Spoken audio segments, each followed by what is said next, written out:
Hello, and welcome to Beyond Hegemony. My name is Trina Casey, and I am joined with my amazing co hosts, Sahana and Garry, and our special guest, Gwyneth Jones. Hey, you guys. So, Gwyneth has a very interesting background in that she is working with the planet or trying to support, where'd you go?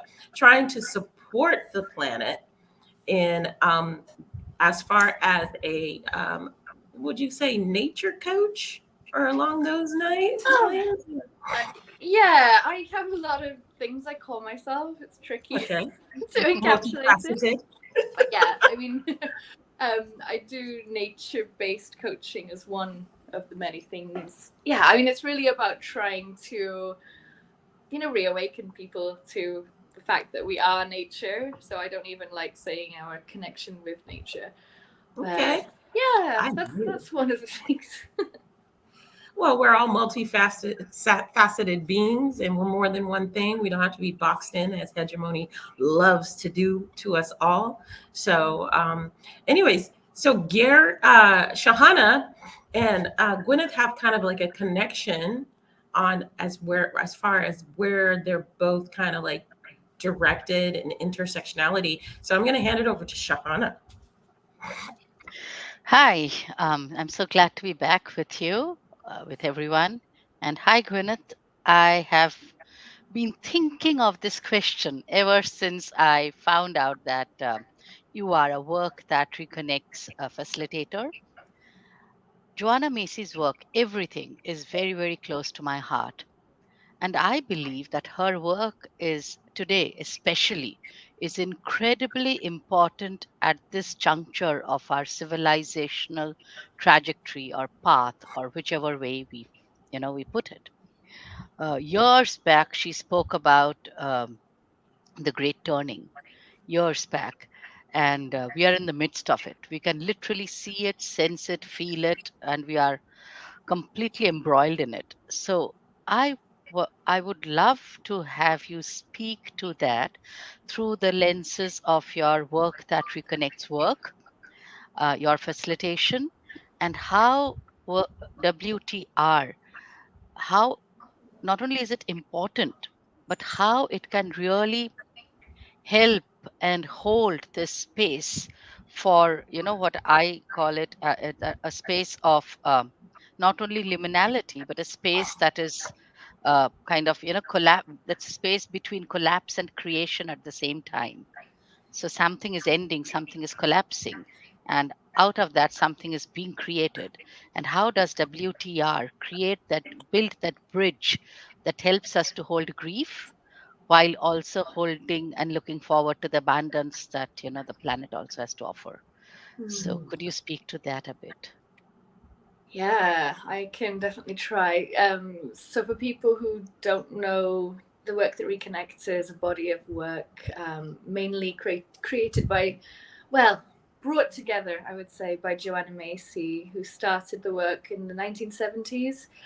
And yeah, you can see a lot of what she talked about coming more and more true because one of the theoretical underpinnings of the work is that there are, simultaneously three stories that we're seeing playing out. One of them is business as usual, so the hegemony story, really, and a lot of people are still kind of living in that, right? They're still seeing the world through that lens. But another lens or story is that of the great unraveling. So that's the story we see when we see collapse, when we look at things that look apocalyptic, and we look at the climate crisis, and we look at escalating war and fascism, and all of these things are signs of the great unraveling. But she also talks about this third story, which is the great turning, and that's the story really of people who decide that there is actually a different way to do things and who turn toward the suffering. That's part of it, to not block out the pain and the negativity anymore, but to turn towards the suffering, to allow all of that into your heart to ripen and compost, as she puts it, and then to start to work together to create something better. So one of the things that you could say is a sign of the great turning is, more and more and more people waking up to what's happening in the world. This podcast, more and more awareness of inequality, like all of those things, as well as frontline work, as well as, I don't know, I'm in tons of work here in North Wales that's all like small scale community climate action. All of those things are also part of the great turning. But it's important to say that that's all three stories are happening simultaneously, and we can kind of live all three of those stories in the same day, in the same minute. We can kind of flip between those lenses. So I think it offers some comfort and solace in that way, that we can actually say, hey, there's a different way to see what's happening right now as a kind of great awakening or great turning. But at the same time, Joanna Macy herself has said, we don't know right now whether we are death doulas for a dying world or midwives for a new world. We can't know that it's all going to be great and turn out wonderfully. She kind of says this could be it. And either way, the task is the same, to show up as our fullest selves with love and compassion and presence. I don't know. It's an amazing body of work, and there's so much to say about it. But one other thing I'd say that's really huge is, part of the spiral of the work. So you go through a spiral, kind of 4 stages when you're in a workshop. One of those parts is honoring our pain for the world. So there's a lot there about, what happens when we block that pain, when we ignore it, distract ourselves, numb ourselves. And one of the quotes that I love from her is, you might think that if you let all the pain in, that your heart would break, but they say, in fact, the heart that breaks open can contain the whole universe. That's beautiful. Yeah. So it's like really about, it's very spiritual stuff, but I feel like she's sort of taken the best bits from a lot of different belief systems, but at the same time it's a very open source kind of work, so she's tried to do it in not in a hegemonic way. She's not trying to claim any copyright for it. That's another thing that is really great about it. But expanding our ability to be with pain and discomfort, right? So it's really kind of growing the emotional intelligence as well, to link back to Trina and my way that we met. EQ. And well, I'll just say that for now, because I feel like well, that was a lot. That was beautiful. That was so, like, it encompassed so much of what we need right now, right? Gosh, I don't really know her work, so now somebody put that in the chat, because I'm going to do some further research on her, because that is, I'll send you stuff. Yeah, that's wonderful. I love that. So what are we getting from this, you guys? I got goosebumps at some point, because my work is all about going in and not in examining your emotions. And this, by the way, I wanted to point this out before we go any further. We are on the pillar.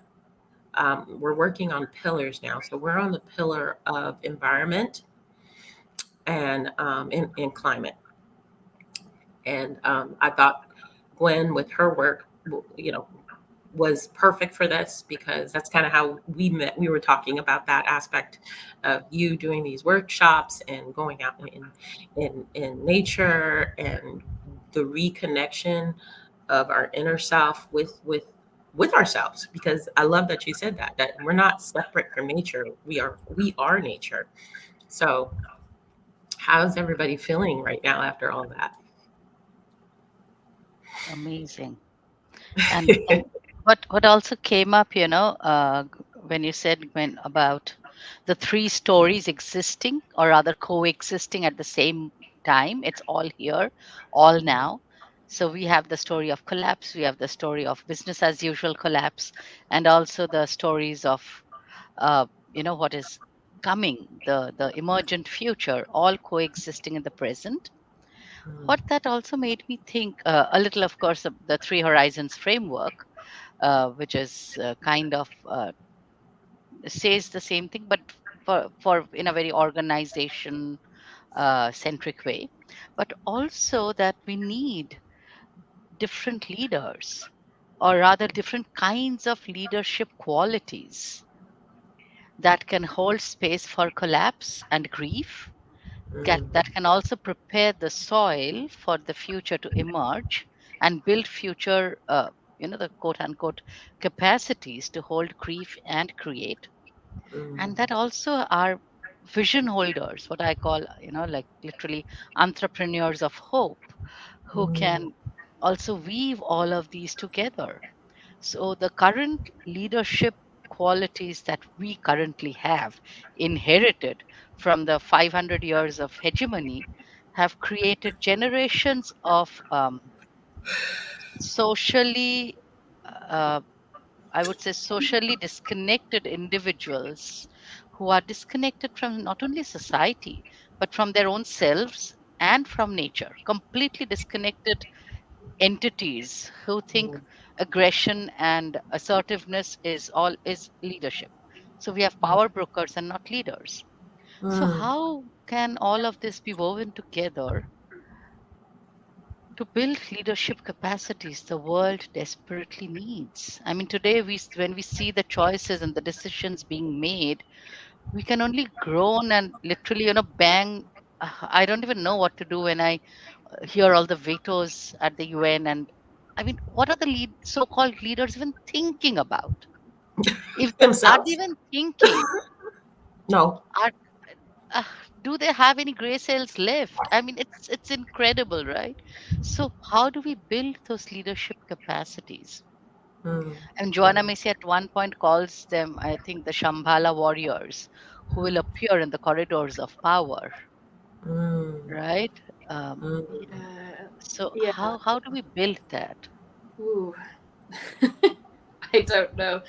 But yeah, I imagine, the other kind of big thing that I have studied is yeah, this emotional intelligence, emotional maturity. But I think it goes beyond that, really, right? It's Mm. more maybe spiritual maturity, but that's harder to say in a world where even the word spiritual has been co-opted and watered down and yeah, turned And into commodified this and Oh whole yeah, other pa- oh yeah. yeah. is there such word as patriarchized? Yeah. I don't think Yeah, so. and sort of a magnet for narcissists. There's a lot of that. Yeah. Yeah, yeah. And that's that's what's so difficult now, isn't it? Is that to become a leader, you have to make your way through this kind of a lot of barriers because the people who already have power don't have that emotional Yeah. maturity and Mm, compassion and kindness, or yeah, understanding that we're all connected. And so you have to almost become like that to Yeah. gain any sort of leadership position.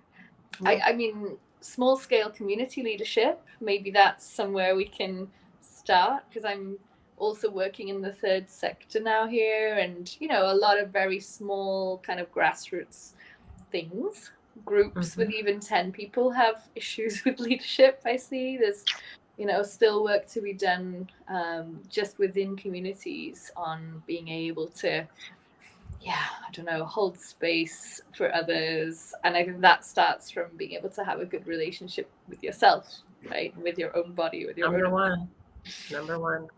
Yeah. Gary, what's resonating in you right now after hearing all this stuff? There's so much. I guess I just love this point around a magnet for narcissism, Gwyneth. What an incredibly potent phrase, though.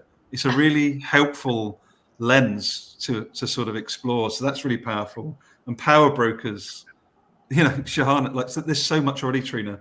But there's something I wrote down on my pad, which is this: Mm.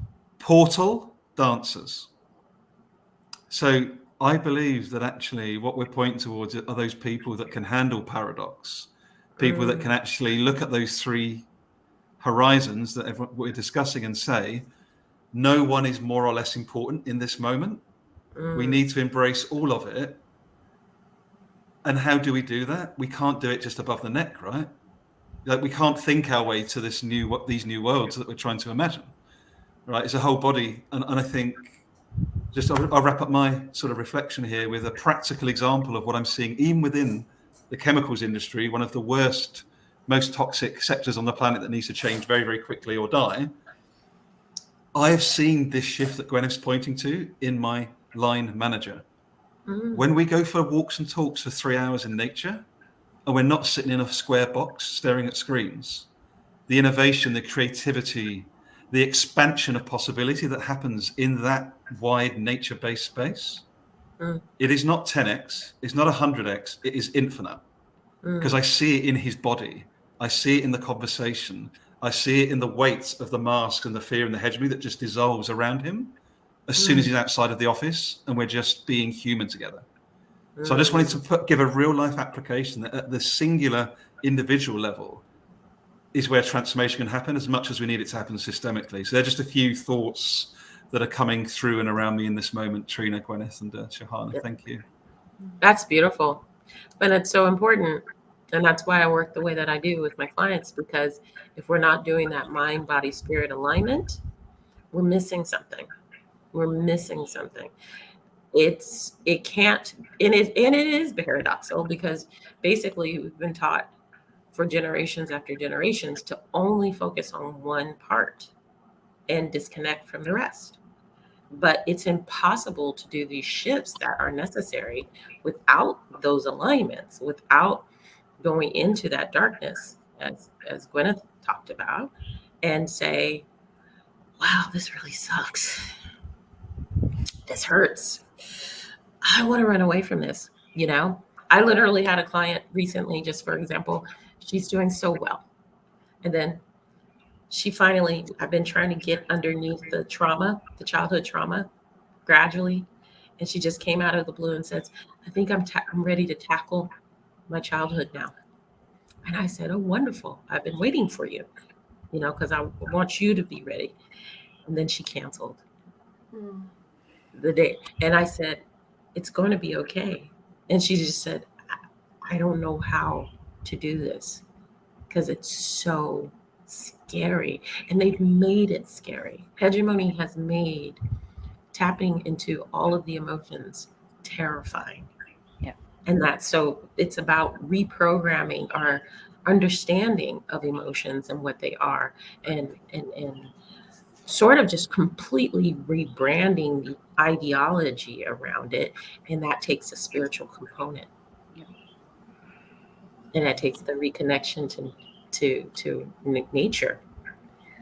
Yeah, and it strikes me so often, and I think has done for most of my life, because I'm from the UK and specifically from Wales, which some have branded as the first and final colony, but that's another story possibly.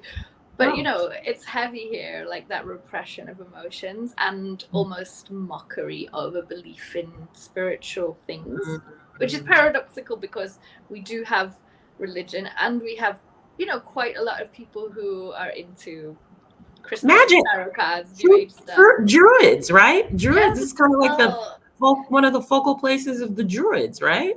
That's where I'm living now, really near Morn, Anglesey, which was the kind of final stronghold of the druids before the Romans slaughtered them. Yeah, so I've been reconnecting a lot with that. It's interesting because more and more people I speak to around here, when I mention druidry, they all go, oh yeah, me too. So everyone, not everyone, but many people instinctively are drawn to the magical, right? The liminal, the spiritual, and yet it's like people feel they have to whisper it because it's so kind of not proper, not professional, not adult or mature, right? There's all this stigma, and I think I love Gary's story now about the line manager, because on a personal level, what I see in people around me is more and more and more people's souls waking up and going, hey, what is going on? This isn't right. And, I think what we have found ourselves in is a position where we can kind of help people and go, it's okay, I can hold space for you to process that. Because, that's scary for people, right? Because the messaging is that you're losing your mind and your grip on reality if you start to sense things beyond the socially prescribed senses. It's ridiculous. Because actually, I think that's the process of going back into our inner child.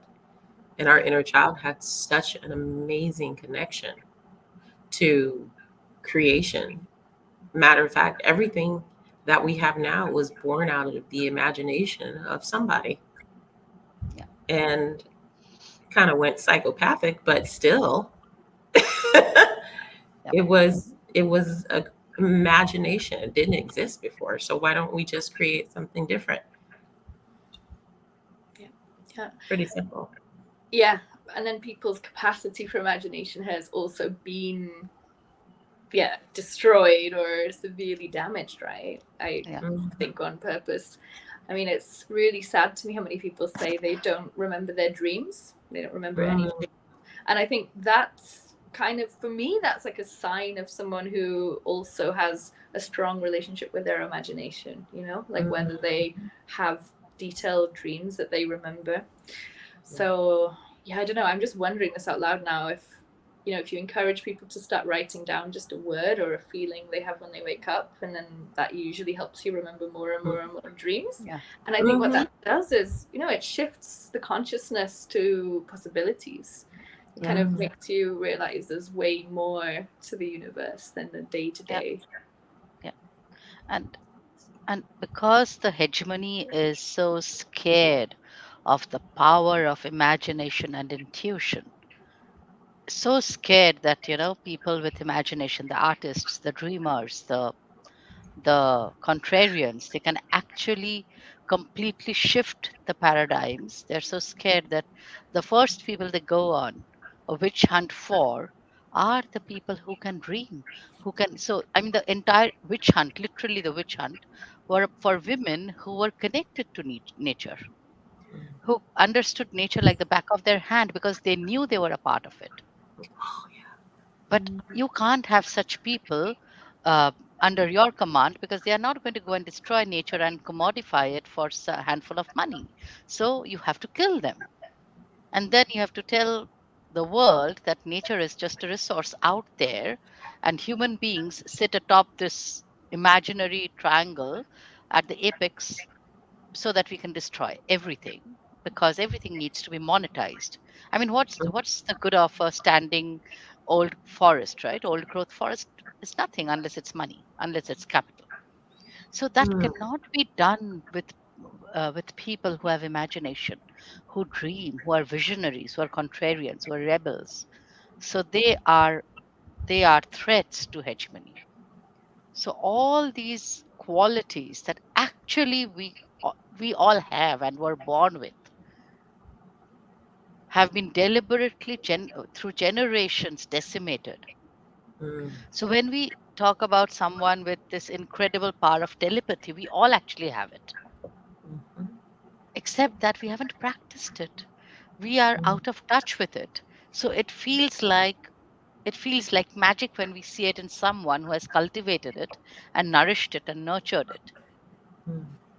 And so today, I think what is happening is literally the overpowering qualities that made hegemony what it is, logic and rationalizing and whatever, have become so disbalanced in that they have taken over to such an extent. Now, what seems logical to the hegemony is actually utterly insane to any normal human. It is. So, It's I, psychopathy. yeah. As So I unless that keep is saying. exactly, it's crazy.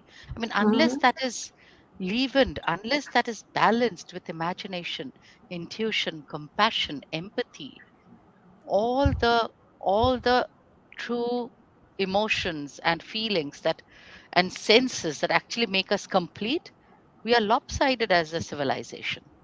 And so lopsided that now it's like, you can't fly a lopsided plane, it's going to crash. That's precisely where we are. We are crashing. Yes, I love that metaphor. That's perfect.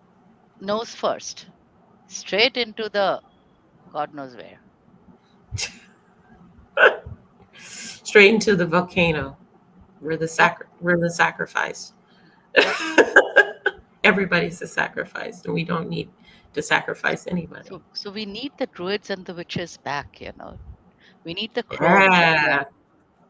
You actually reminded me of Haggitude. Have any of you read the book? Which one?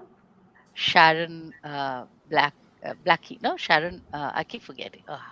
My memory. What's the name of the book? Haggitude. And if women rose rooted. I love those books.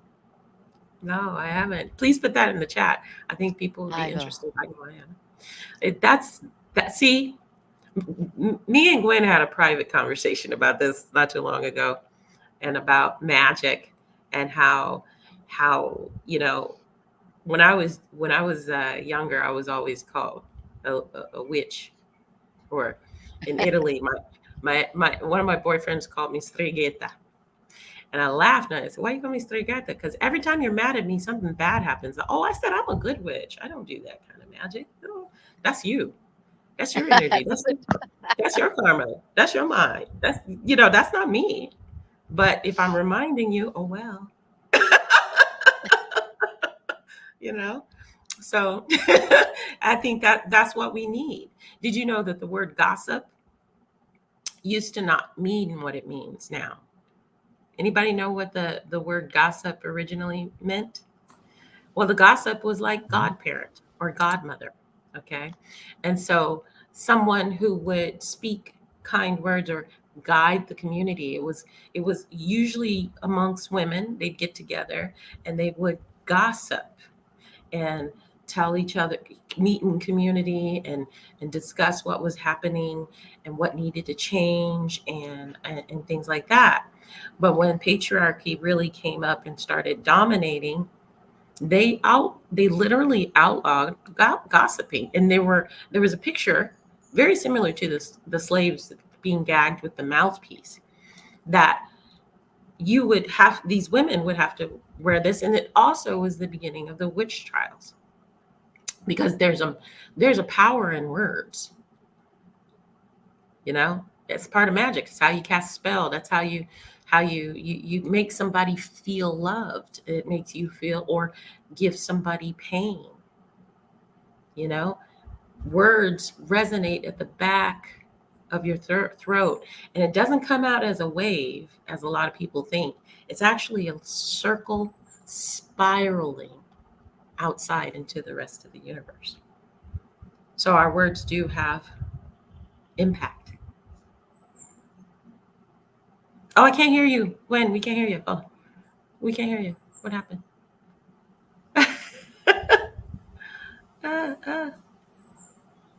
Garry, chime in, man. Gwen's figuring this out. I don't want to pollute the space, Trina. It's beautiful. No, it's sort of bringing it back to the nature climate lens. Yes. I find it really fascinating that there is so I come, as you know, from a business corporatization lens, right? And it's really interesting that the focus on sustainability is more about the business as usual lens, certification, continue what we're doing just with a better badge, with some carbon credits and an improved way of misdirecting everyone. And I see post-hegemony being about accountability and about dialogue and about listening. So trying to bring those three horizons together and go, like, look, what would happen, Trina, Gwyneth, and Sahana, if we could actually connect and use technology for good by connecting the 99% of people that want to make this world and planet thrivable and connected, right? There's 99% of people that actually do want to be in this conversation. different levels of frequency, different levels of awareness. But there's 99% of 8 billion people that would like to be here, feeling held, feeling loved, imagining, creative, wondering, right? It's only 1% that don't want to be in this conversation. And I think trying to remember that within corporate spaces and outside is so important, because it can feel so lonely, right? Like it can feel so lonely being that sort of lone voice in your context. And that's why I'm so grateful to each of you and all of us finding one another, because this should be the norm. At the end of these three, right? This should be a normal conversation, inverted commas. Yet it's still very much on the periphery. So that's what's coming up for me at the moment, is just that, how do we stay critical? How do we stay accountable? And again, I thank you publicly, Gwyneth, for holding me to account a few weeks ago. We need to be able to do that in community. We need to be able to say, I've spotted this, and I'm coming to you with care to say, hey, that wasn't right. And us having the humility and vulnerability to go, that's coming from a place of love and bigger picture, and isn't about my ego. And I think that's a big shift in the whole climate environmental discussion, is how can we come from that individual and collective lens, but be accountable in all directions. These are the sorts of things that are coming up for me. Yeah. Can you hear me now, by the way? Yeah, we can hear you now. We got you. We got you. Okay, just had to leave and come back. Yeah, thank you. I was going to just say that I'd heard about that gossip, right, fact recently, and it was the BBC Sounds Witch podcast, which is really a nice 30-part series investigating what is the witch, and she really goes into the witch trials. And I just love that you brought that up today, because I was thinking about that as I was preparing to come on here today. I was just thinking, like, I'm just like, what is wrong with white people? And you, Garry, when you talk amongst yourself, Sahana and I know what's wrong, but right. And it came like a meme I saw a few weeks ago, which is like, yeah, we like killed most of our wise women. So there you go. You have a society made up of people who are not being raised properly by people who are, connected to nature and aware of our interconnectedness and all of that stuff. And I mean, I really feel like the spirit of the witch is reawakening really strongly at the moment. I know. And they were and our when leaders. when you spoke about dreaming, that is so important. Have any of y'all read Tokopa Turner's Belonging? It's a really beautiful book. Yeah, and so it's when we when we actually visualize our dreams are giving us a message. Now the point is, the entire current civilization, hegemonic one, has been created so devoid of anything that is actually nourishing and nurturing. It's literally, what we say, the matrix. It's like you've created a civilization sitting at a keyboard with an Excel sheet in front of you. There is nothing that captures the abundance and entanglement and our enmeshed web of life. It's just this false construct, sort of thumped down on all living sentient beings. And so what has happened is, the messages that we inherently get, we've learned to ignore.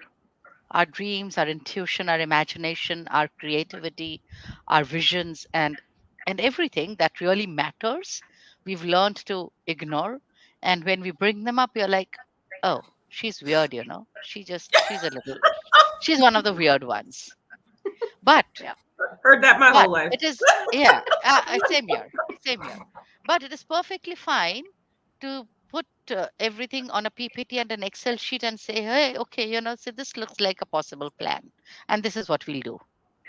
Now, what makes that more possible and this impossible has always been beyond me, and my skepticism literally, let me walk out of my corporate world. But the point is, when you try to pin down our entire entangled web of life onto a PPT and a marketing plan and a business case for sustainability, well, you've just killed yourself.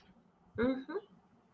And they don't even realize in their sorry Gary, but they don't even realize in their gray and blue suits how weird and disembodied they look and sound. I'm sorry, but I've always felt this entire boardroom of huge mahogany or teak wood tables surrounded by these black, gray, navy blue suits that are supposedly professional and look so colorless and lifeless. And oh my God, I mean, the rooms look dead. I've Have you always wanted to sprinkle those rooms with colors and post-its and plans and, you know, give them some colors. Think, be creative. Y'all are like dead souls in a zombie body, for heaven's sake. wanted to ask, Okay. have you heard of chromophobia? It's Yes. like there's this Mhm. whole theory, right? I That know. it's distaste for bright colors. It's all linked to colonialism. And Oh, yeah, my wow. partner is So Indian they as must have well. gone mad when they came to India and went to Africa. It's bright Yes, colors everywhere. yeah, my partner is from India and he's always just like, why is everything so grey here? I Where's the color? know. Yeah. Gary, So what were you about to say? What were you about Sorry. to say, Gary? Just yes, Gwyneth.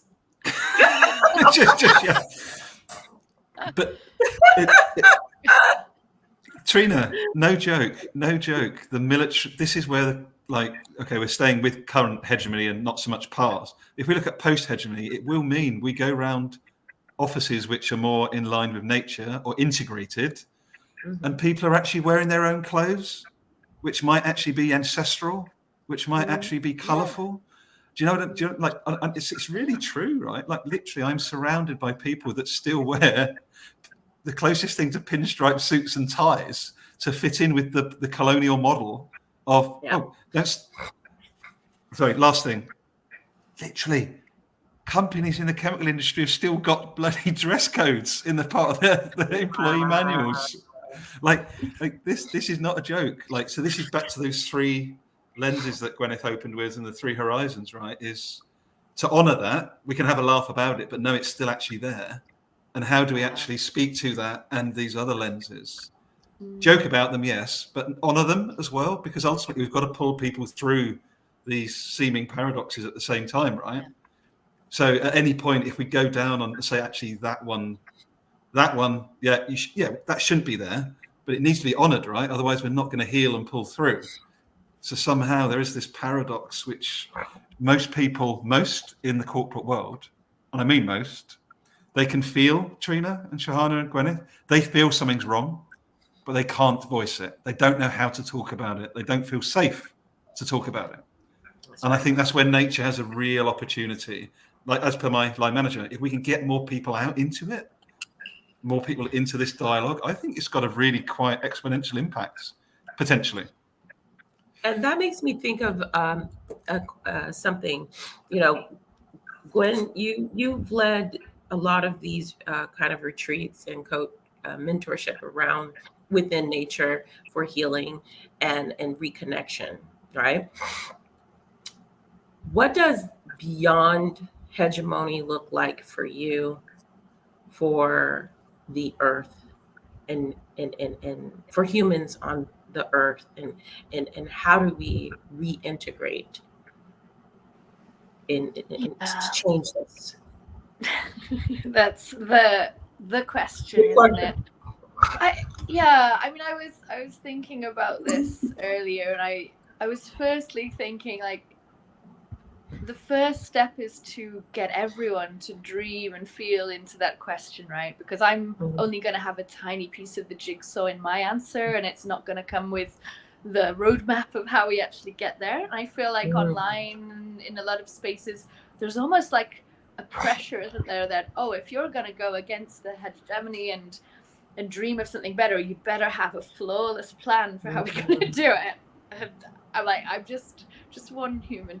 However, yeah, I mean, the vision or the dream is, we recognize our interconnectedness with nature, like that's taught from a young age, and that we understand reasonable limits. And I just think if we, if it was a core part of our society that everyone is raised to have emotional intelligence, self-awareness, maturity, all of those things, that we just wouldn't feel the need to take more than our share anyway, because that would just be illogical and weird, right? And like, why would you need to hoard all the resources to yourself? And I imagine that a lot of indigenous societies heavily discouraged that kind of behavior because it was antisocial. And so if you were trying to hoard resources, you'd probably, you might get kicked out of the tribe. And I think we need to make that behavior again almost like the ultimate crime, like hoarding things. So yeah, maybe not the 100% non-violent path, but I feel like, why is that okay or rewarded to behave in that massively antisocial way? Yes. And yeah, I think, in many ways we just need to look at societies that already live in line with nature, and maybe there's room for improvement too, right? Because I think one criticism is, oh, you can't just romanticize certain societies. Like, okay, we are capable of complex thinking. We can take some bits from modern society that are actually nice, like, I don't know, access to good healthcare when needed, not just when for profit.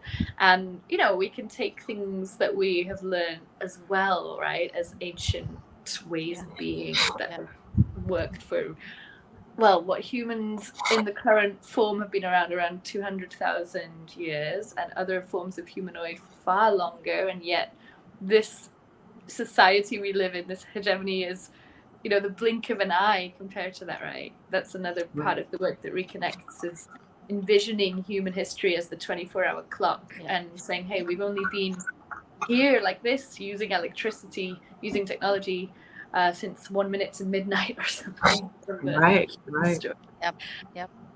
So yeah, I think there's a lot of looking back as well and dreaming into it. And yeah, I just think it would be so powerful for every community to just come together and be like, okay, for 3 hours, we have more than 3 hours, but we have permission to just dream of what we would love and not have to think about, is it practical? Is it possible?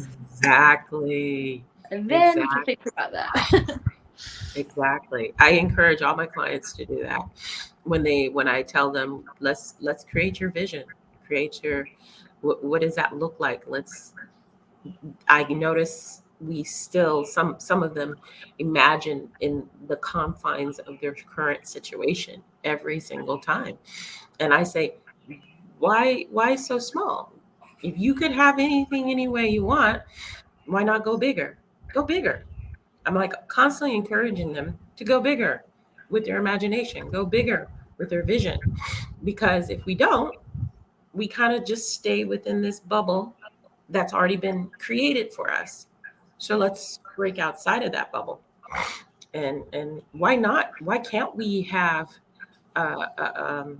floating cities, right? Why can't we create that? We can create all kinds of stuff, and I think correction of history is a huge part too. That's my opinion, because as we know, hegemony has had a concerted effort to lie, distort, and change history to fit their narrative of supremacy.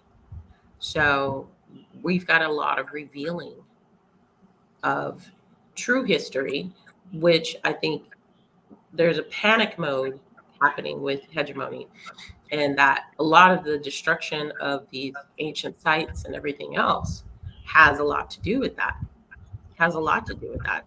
It's no surprise that they go in Iraq and Iran, and they totally steal all of the ancient artifacts. It's no coincidence that the Vatican holds a treasure trove of artifacts and information and scrolls that somehow the rest of the public has no access to. And I wonder why. So, well, if we're dreaming really big, Trina, I'll also have a time machine so we can go and kind of see what was really going on in history. yeah. Supposedly they have one of those in the Vatican too. Oh, okay. Well, we're in trouble there. They can just go change the I think that's what they've been doing. Somebody broke it though, so now everybody's like, "Ha ha! Let's get this started." So we're getting close to the top of the hour here, and I know everybody's got lots of things to do. Should we enter final thoughts and on beyond hegemony for our climate and for environment? Anybody jump in? I'm not first. Go for it, Garry. I'll go for it first. I just want to say thank Gwyneth. You've just given me a beautiful reframe of antisocial behaviour. So I do a lot of community work with Neighbourhood Watch, the national charity in the UK, about building community and crime prevention, etc. So my invitation to myself and everyone listening or watching back is, what are the words that you use that come out of your mouth that often go unchecked? So like antisocial behaviour for me has a particular narrative, but I've never thought about it from a point of view of taking more than our share. So what would it look like to reimagine some of our language from a nature community-centric lens? So antisocial behaviour at the moment in the UK is crime prevention and antisocial behaviour. But what if post-hegemony or beyond hegemony, antisocial behaviour is, as Gwyneth said, not taking more than your share? So I'm just leaving that as one little seed of actually what is the language that we use, and how maybe how could the same words be used in a post-hegemonic world to mean more inclusivity, more connectedness, more health, more thriving. That's what I'm taking away. So thank you all. And I'm going to pass the baton on to dear Sahana. Thank you. If I'm allowed. So I've been, this has been a really, really inspiring conversation, Gwyneth and Trina, Garry. And what I'm taking away, one is to dream, to imagine. And the other, like you said, Garry, is how do we reframe the words that describe our world? So when we, just because, just let's look at an organization. Look at the language that is used. We treat the organization like a military machine. It's strategizing, and it is a race for something. It is competition. It's constantly the language that is used is the words of that that talk about aggression, that competition, that might is right, that the winner takes all, and all those phrases. When you look at those phrases, the phrases have become loaded with a kind of power syndrome that is actually driving the hegemony, that is toxic. But when we use different words, or we use words very consciously, choose our words, and refuse to get pulled into using these phrases, refuse to see an organization in a competitive rush, or a leader as, oh, he's the winner, and kind of, you stop using those words and consciously use words of stewardship and facilitation and care and compassion, because the language is infinite. Right. And if the word is not there, let's make it up. Let's create words. Right. Like Paul Tillich said, I think it's Paul Tillich. I'm horrible at remembering names, but I think it's Paul Tillich, who said that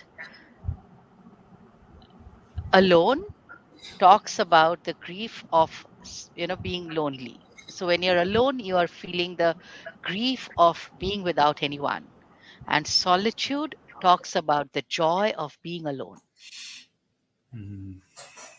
So we have a vast vocabulary and we can make up more words, I'm sure, if required. But we don't have to fall into the trap of the words that have created the hegemonic world.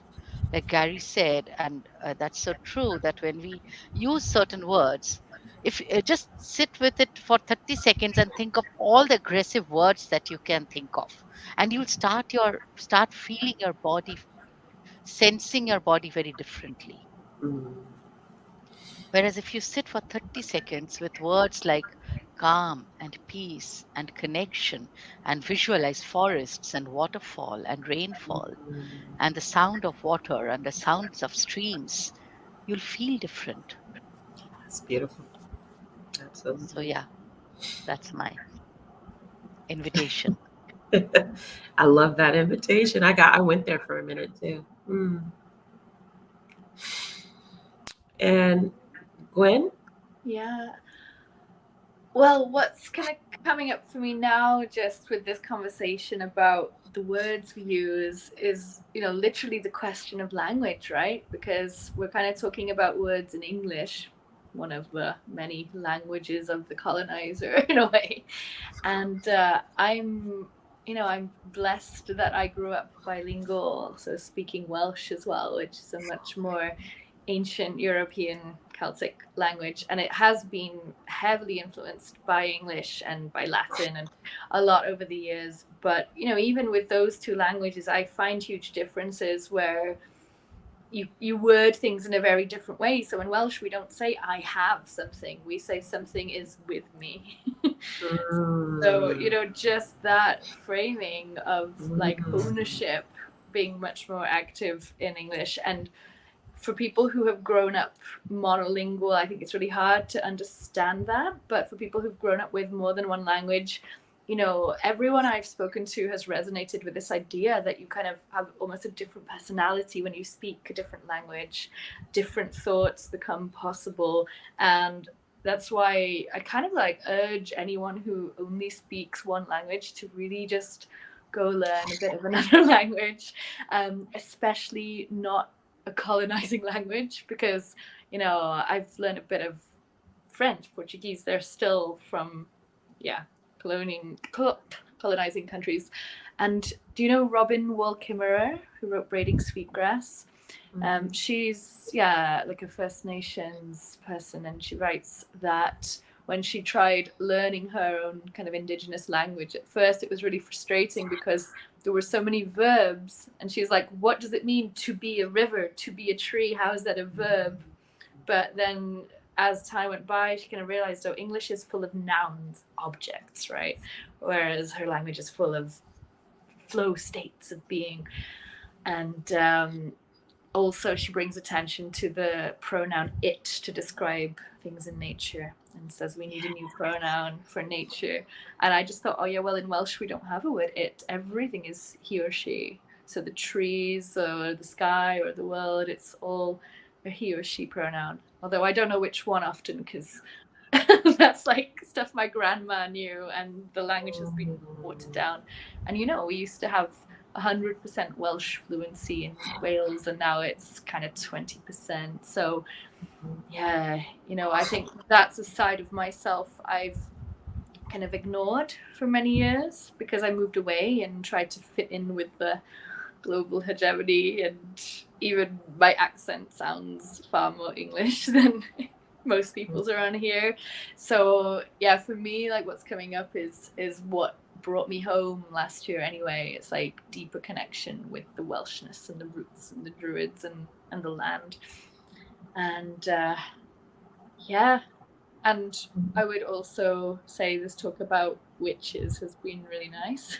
And if people are just easing into it, the BBC Sounds podcast, which is really nice as a kind of beginner thing. But if you're a bit deeper, Barbara Ehrenreich has this book, Witches, Midwives, and Healers or something, and it links the birth of capitalism with the murder of healers and witches. And it's a short book, but it's so powerful.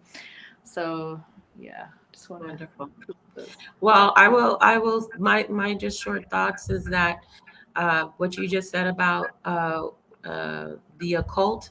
Let me tell you, hegemony is steeped in it, and it's probably one of the first frontiers that they chose to dominate. Whether it's Freemasons and all these other secret societies, this was a big part.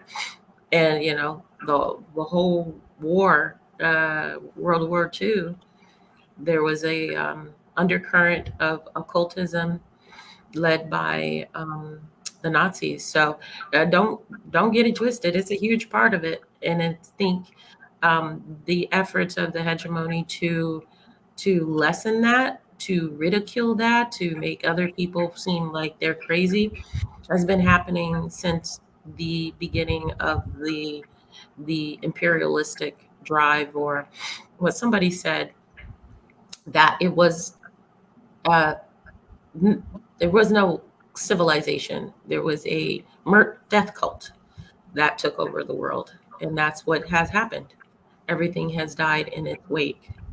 And so my ending thoughts is that let's ponder our words as we speak them, like everybody's saying. I love how we came on to this, the power of speech, the power of language, how language actually, English is probably the lesser language. I speak four.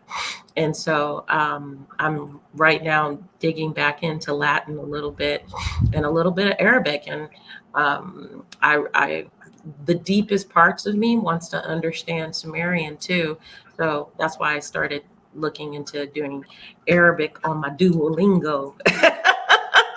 So there is an interconnectedness of all of these things. And I want to thank Gwyneth for jumping on here today and sharing herself and sharing her spirit. And of course, co-host Garry is Sahana. Ashana, we missed you, girl. We missed you.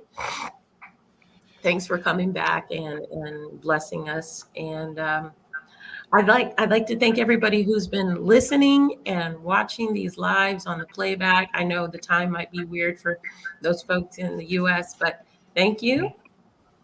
And you guys all have a blessed day. Thank you.